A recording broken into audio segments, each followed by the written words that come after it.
Growing up, I thought sibling rivalry was normal. My younger brother Drew always wanted what I had, but I never imagined he would take my wife.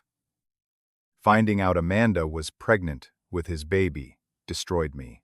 What hurt worse? They did not even apologize, just moved in together while my marriage crumbled.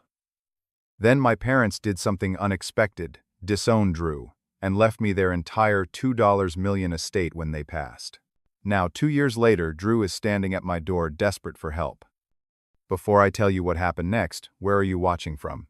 Hit subscribe if family betrayal stories hit close to home. When I was 8 years old, my little brother Drew came into my room and tore apart the science project I had spent weeks perfecting.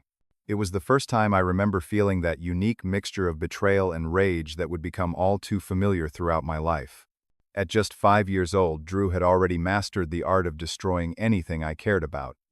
He just wants to be like his big brother, my mom would say, ruffling his hair while I swept up the remains of my solar system mobile. This became the pattern. Drew would sabotage something important to me, and my parents would find a way to excuse it as normal brotherly behavior. As we grew older, the stakes got higher.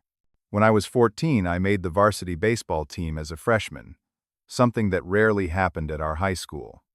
2 days before the championship game, Drew accidentally slammed my arm in the car door. The resulting fracture meant watching from the bench as my team lost by a single run. "These things happen," Dad said, patting my cast. "Your brother feels terrible about it." But the small smirk on Drew's face told a different story. By high school, Drew had developed a new hobby: pursuing any girl who showed interest in me. It started with Haley Johnson, my lab partner, who had finally agreed to go to a movie with me. The next day, I found Drew walking her to class, his arm draped possessively around her shoulders. This scene would repeat itself throughout our teen years. Any girl I mentioned liking would suddenly find herself the object of Drew's intense attention. Despite all his sabotage, I managed to earn a business scholarship to Northwestern University. The night my acceptance letter arrived, it mysteriously disappeared from the kitchen table. 2 days of frantic searching and phone calls to the admissions office later, I found the torn remains stuffed behind Drew's desk. My parents suggested he might have mistaken it for junk mail. Choosing Chicago for college gave me my first taste of freedom. 4 years of distance from Drew's constant undermining. I thrived in that space, building a marketing career at a prestigious firm, making friends who knew nothing of my toxic family dynamics, and eventually purchasing my first condo in the Lincoln Park neighborhood. For the first time, I felt like Joey Ryan, not just Drew's brother who always gets the short end of the stick. When I turned 26, I met Amanda at a charity fundraiser where I volunteered monthly. She was an elementary art teacher with a warm smile and genuine interest in everyone she spoke with.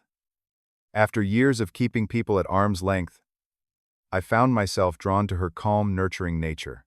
We shared a love of hiking, photography, and quiet evenings at home, simple pleasures that felt revolutionary after years of chaos. "Tell me about your family," she asked. On our third date, and I hesitated. How do you explain a lifetime of sabotage without sounding bitter or broken? I gave her the sanitized version. Younger brother.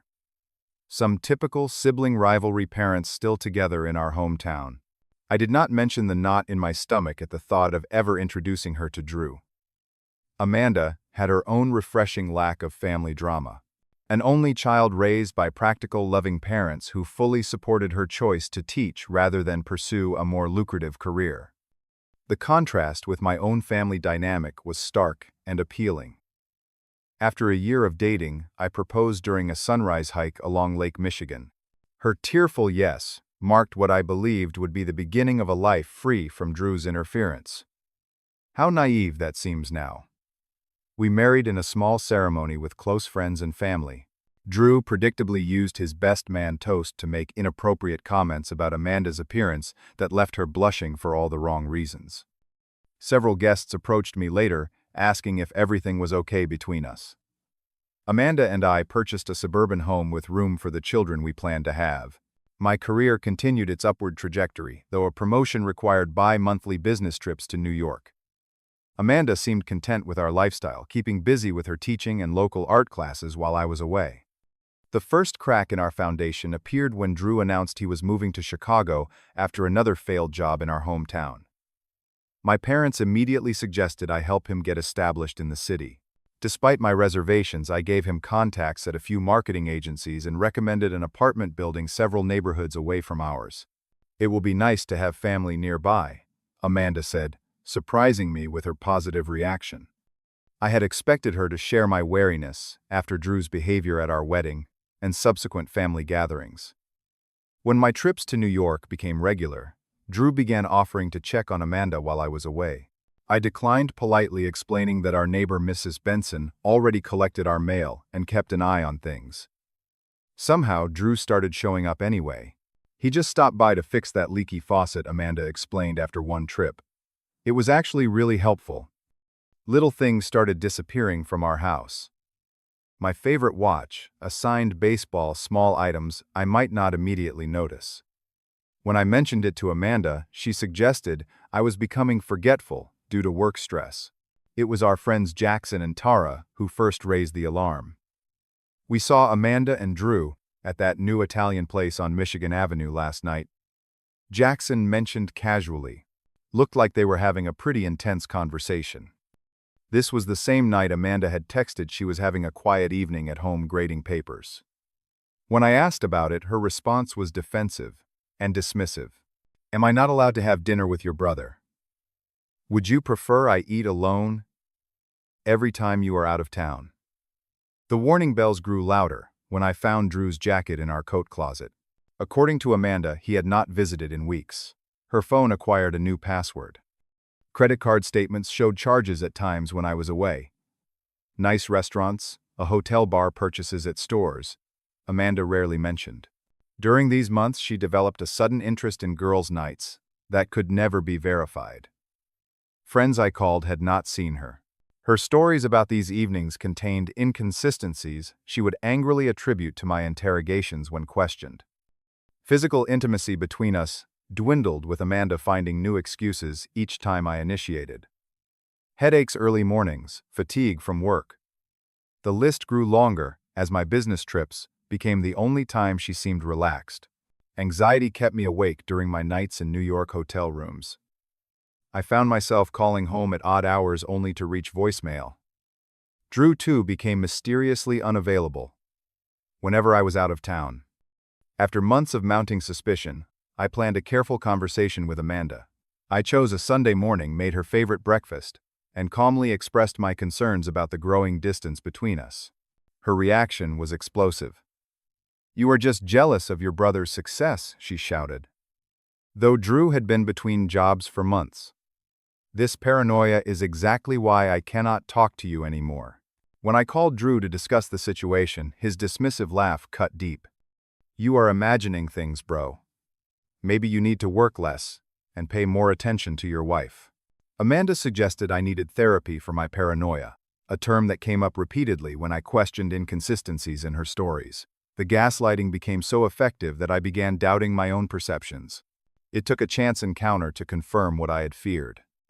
My friend Jackson texted a photo of Drew's car parked at a hotel 10 minutes from our house, sent during my supposed business trip. "Thought you were in New, saw Amanda go in 20 minutes ago. Wanted you to know." The next trip to New York ended early when a client emergency led to a cancellation. I returned home unannounced at 2 in the afternoon on a Wednesday. The house was quiet but felt recently occupied. 2 wine glasses in the sink, a men's watch I did not recognize on the coffee table, and rumpled bedsheets that smelled of unfamiliar cologne. In the bathroom drawer hidden beneath face towels, I found a second phone. The messages between Amanda and Drew spanned 6 months. Explicit content plans for their meetings and mocking comments about my obliviousness. Photos I could never unsee confirmed the extent of their betrayal. Messages arranging their 3 weekly meetings during my business trips destroyed any possibility of doubt. I sat in our living room for hours, phone in hand, waiting. When Amanda returned, her face registered shock, then fear, then calculation before settling on indignation. "Why are you home? Why were you going through my things?" 3 weeks after this discovery, Amanda announced she was pregnant. For a brief delusional moment, I felt conflicted joy despite our problems. Then reality crashed in as I calculated dates that did not align with our increasingly infrequent intimacy. I confronted her over dinner at our home, laying out the evidence methodically. Her tears came fast as the denials crumbled. I do not know whose it is, she finally admitted, though the dates made that claim questionable at best. As if summoned by our raised voices, Drew arrived during this confrontation, using a key to our home I had never given him. The three-way shouting match that followed ended only when neighbors called police about a disturbance. No charges were filed, but standing in my driveway watching officers separate us like brawling teenagers was a humiliation I will never forget. I moved to an extended stay hotel while processing the betrayal. Divorce papers citing adultery were delivered to our home, where Amanda continued living as if nothing had changed. The paternity test results came 3 weeks later, confirming Drew was the father. Their announcement that they were meant to be together appeared on social media before our divorce was finalized. They portrayed themselves as victims of circumstances, suggesting our marriage had been failing anyway, and they had found each other through mutual suffering. The emotional breakdown that followed put me in the hospital for 2 weeks. 20 pounds melted off my frame as I found myself unable to eat or sleep. Our dream home sold at a loss because I could not bear to negotiate. I just wanted out. When I returned to work, a panic attack during a client presentation led to medical leave. Friends drifted away, many claiming they did not want to take sides in what they viewed as a complicated situation rather than the clear betrayal it was. The holidays approached, and I found myself alone in a sterile apartment cell, medicating with alcohol and sleeping pills. On Christmas Eve, thoughts of ending my life became alarmingly specific. Only an unexpected call from my college roommate, concerned after seeing my concerning social media posts, pulled me back from that edge. The full truth reached my parents through an unexpected channel. They had invited the entire extended family, including Drew, and now visibly pregnant Amanda, to a holiday dinner. My absence prompted questions that my cousin Taylor finally answered after witnessing the aftermath of the betrayal firsthand. My father, a man who rarely showed strong emotion, confronted Drew at their home. The argument that followed sent my mother to the emergency room with stress-induced heart palpitations. Their heartbreaking phone call that night, "We failed you both," was the first acknowledgement that Drew's behavior had always been destructive rather than normal. My rebuilding process began slowly. Trauma therapy with Dr. Winters helped me understand that neither the betrayal nor my response to it defined my worth. I joined a support group called Betrayal to Breakthrough, where others who had experienced similar pain offered perspective and solidarity. Photography, a hobby abandoned during my marriage, became a lifeline. I documented my healing city. The changing seasons, along the lakeshore architectural details I had never noticed before, strangers' small kindnesses captured from respectful distances. Training for a marathon provided physical discipline that grounded me when emotions threatened to spiral. When my company offered a promotion requiring relocation to our Boston office, I accepted immediately. The new apartment, new colleagues, and new surroundings held no memories of my previous life. I made honest friendships with people who knew my full story and still valued my company. My first awkward attempts at dating again were disastrous but necessary steps toward normalcy. I learned to share my experience without letting it dominate every new connection. Slowly, carefully, I reconstructed my identity beyond the guy whose brother stole his wife. 18 months after discovering the affair, my parents made a decision that shocked our extended family. They sent Drew a formal letter cutting contact after his repeated refusal to acknowledge wrongdoing or show genuine remorse.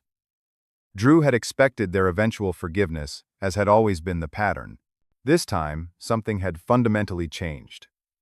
6 months later, my father was diagnosed with stage 4 pancreatic cancer. I flew home regularly to provide care and support. Watching this strong man diminish physically while growing in emotional honesty. We had conversations during those months that healed decades of misunderstanding. I always thought giving Drew extra attention would help him feel secure, Dad confessed one evening. Instead, I taught him that bad behavior gets rewarded. That is on me, Joey, not you. My mother's health declined rapidly from the combination of stress and heartbreak. Their lawyer visited to update their will, removing Drew entirely. A decision they struggled with, but ultimately felt was necessary. Dad passed peacefully with me by his side. Mom followed just 3 months later, her last words a whispered apology I assured her was unnecessary. The funeral drew family from across the country, including Drew and Amanda, who appeared with their toddler despite not being invited. Security escorted them out at my aunt's insistence. 2 weeks after burying my mother, the family attorney revealed the details of their estate, $2 million, including the family home investments and savings accounts, all left solely to me. I made plans to donate a significant portion to pancreatic cancer research in Dad's name and purchased a small lake cabin as a personal healing retreat. I was settling into my Boston routine when Drew appeared unexpectedly at my apartment door. His disheveled appearance, unwashed hair, wrinkled clothes, hollow eyes, contrasted sharply with the confident brother who had taken everything from me. Joey, he said, voice breaking. Amanda left 6 months ago. She met someone at her gym, moved out while I was at work. I have been raising Alexander alone. Alexander, my nephew and painful reminder of the betrayal, was now 2 years old. Drew's story unfolded between Saab's unemployment after his company downsized, inability to pay rent, an eviction notice, and no one willing to help. Our extended family had chosen sides after the funeral confrontation, and Drew had burned every bridge. I destroyed everything good in my life, he admitted. The first genuine acknowledgement of responsibility I had ever heard from him. I need your help, Joey. You are all we have left. Standing in my doorway was the brother who had made my childhood miserable, stolen my wife, fathered a child with her, and now wanted financial rescue from the consequences of his actions. I had fantasized about this moment. Drew desperate, and humbled me powerful and unforgiving. The reality felt hollow. The next 2 weeks brought sleepless nights and intense therapy sessions. Dr. Winters helped me explore the difference between forgiveness and boundaries, between punishment and protection. My support group offered perspectives from those who had reconciled with those who hurt them and those who had maintained distance for their own well-being. I found myself looking through childhood photos, searching for glimpses of the brother I had occasionally connected with before competition consumed him. There were moments. A camping trip where he helped me set up my tent. A school play where he gave me a genuine congratulatory hug. A shared laugh over inside jokes only siblings could understand. What would my parents advise now? Mom would lean toward compassion, Dad toward caution. Both would be concerned about the innocent child caught in adult dysfunction. After careful consideration, I met with my financial advisor about creating protected fund options that could not be misused. My family lawyer outlined legal protections that would allow me to help my nephew without enabling Drew's potential manipulation. I researched child support regulations and an uncle's rights and responsibilities. My friend Marcus, who had reconciled with his estranged sister after years of conflict, offered valuable perspective. You never forget the hurt, he said, but you can create a new relationship based on who you both are now, not who you were then. When I finally made my decision, I asked Drew to meet at a neutral coffee shop. His surprise at seeing me was genuine. He had clearly expected rejection after weeks of silence. I have conditions, I said before he could speak. I am establishing a trust fund for Alexander's education and health care. It is untouchable by you or anyone else until he is 18. I am purchasing a small apartment that will remain in my name, but you can live there under specific terms. You need to complete parenting classes, continue therapy, submit to regular drug testing, and find employment within 3 months. There will be no contact with Amanda as a condition of this assistance. These terms are non-negotiable. The gratitude and tears that followed seemed genuine. Perhaps the first honest emotion Drew had shown me in decades. The supervised visit with my nephew that followed revealed a child with our family's distinctive eyes and shy smile. My healing journey continued alongside this complicated new arrangement. I maintained appropriate emotional distance while ensuring Alexander's needs were met. My career flourished with a promotion to creative director at the Boston office. 6 months later, I met Sophia, a trauma therapist, who understood healthy boundaries better than anyone I had known. Our relationship developed slowly, built on honest communication and mutual respect, rather than the intense whirlwind that had characterized my relationship with Amanda. Drew surprisingly honored our agreement. Consistently, he completed parenting classes, found work at a marketing firm, and maintained appropriate boundaries during our limited interactions. Our relationship would never be close, but it had evolved from toxic to functional, primarily for Alexander's benefit. The most unexpected outcome was my relationship with my nephew.